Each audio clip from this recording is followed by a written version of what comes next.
Hello, let's talk about Kate Wilhelm, The Fullness of Time, a 2012 novella. It's only on audiobook. It's like 3 hours long, read by Marguerite Gavin.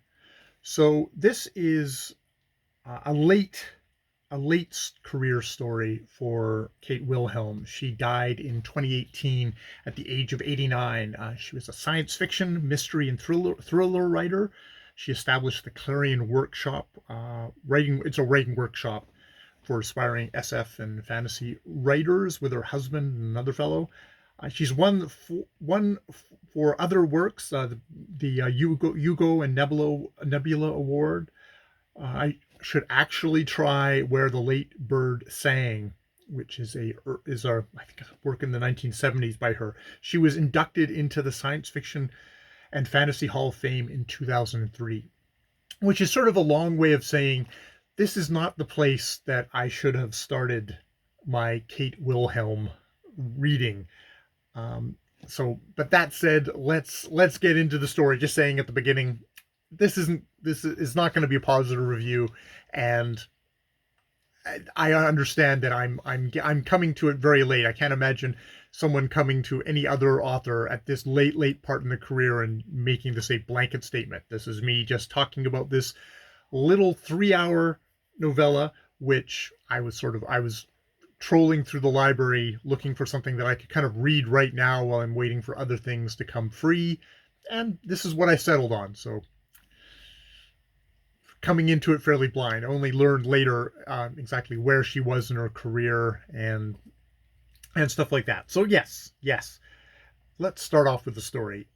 So this is researcher Mercy's friend Kat, who's an investigative reporter documentarian, comes to her with a story that she wants to do. It's the mystery of this family called the Granvilles. Hiram Granville, the elder patriarch within his lifetime, filed thousands of patents on inventions, oftentimes just ahead of somebody else actually filing the same thing. Which, I mean, for scientific discoveries and patents, oftentimes many people are working on the same thing. He was investigated. No one could find anything wrong with that. His son, John, who is now in his late 60s and I think has stopped working, but when he was working, was a financial wizard and worked the stock market, never made an investment that lost money. Never. Often making tons of money. He was investigated for inside trading, but nothing could be proved. So they want to investigate this very reclusive family, and what they discover: madness, suicide, and the terrible consequences of an inherited family power. That is how this is set up. And I have to say, Kat and Mercy, and they have another fellow, Crackerjack, who's an electronics snooping whiz, are well depicted as ruthless reporters who sort of, they'll do anything. They'll flatter, they'll manipulate. They're very strategic, as good reporters would be, to get the information. They come upon a discarded husband of one of the things, and they supply him with the booze, and they get him comfortable, and they flatter him, and he opens up to them. They're not nice people, but they're very good at their job. So there's always I've heard it talked about, like when you're talking about a character, you can make him super likable, you can make him super competent. If they're not likable, but you make them super competent, that still engages the reader, and that this book does that. Now, definite positive thing about this little novella is it's upfront. Right at the beginning, they say, okay, they can somehow look into the future. They just come up with that. It's interesting that they're so easily able to accept that right off the bat. It might be, but it's a science fiction story, so we're primed for it. But so it's like, okay, this isn't going to be the big revelation at the end, because right at the beginning you're thinking, well, they can see into the future. This is a science fiction story. Somehow they're able to look into the future and make all the things. So it's going to be far more about the consequences of having this power. And indeed it is, and how much the fullness of time, it's the fullness of time weighing down upon the Granville family, where yes, the Hiram and John were slightly functioning.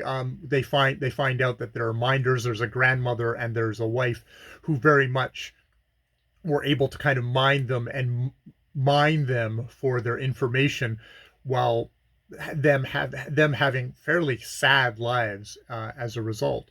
So we have those consequences, but unfortunately, what happens is the story is really let down by the fact that we don't go further into the consequences of, okay, yes, certain people have latched onto this family and are milking it, but they strangely, especially the main villain of this piece, a woman named Lillian, is a fairly ineffective villain. She is there with how the machinations go.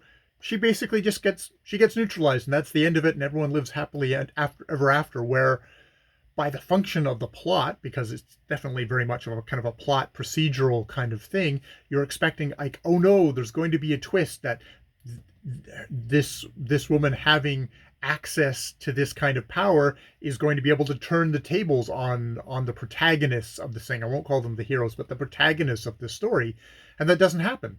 At the end, it's just like, nope, we got her. That's the it. And it's like it totally deflates everything, and we're asked to kind of accept a happy ending for for Mercy and the other characters here who are the protagonists of the story, but that sort of rings hollow because yeah, they're not likable characters. They're very competent characters, and it would be interesting if they had to scramble because they had an equally competent opponent, but they don't. They have a limp. They have kind of just sort of a very limp opponent who they push, they fall over, and then we're done. I'm half I was half so confused. I was like, okay, is there a hidden thing here where one of the people that they enlist to help them is actually going to suck up and use that power themselves for their own nefarious things? But that doesn't seem to be the case. It just kind of goes meh. And as I said about the characters, they're not likable characters, and they're not particularly complex characters either. Mercy, Cat, Mercy being the main viewpoint character, is not a very complex character, is not particularly a likable one. She has some boyfriend trouble and is able to kind of tell that person to buzz off.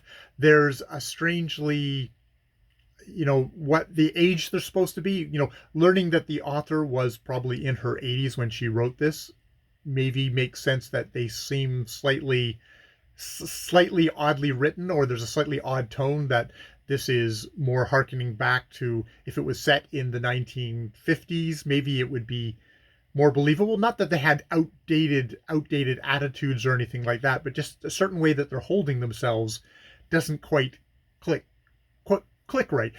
If this story had a plot that had just kept on clicking along, and like, oh, the villain did this and the villain did that, the characters wouldn't be that a problem. But because the plot just suddenly evaporates at the end, all you're left with is characters you don't particularly like.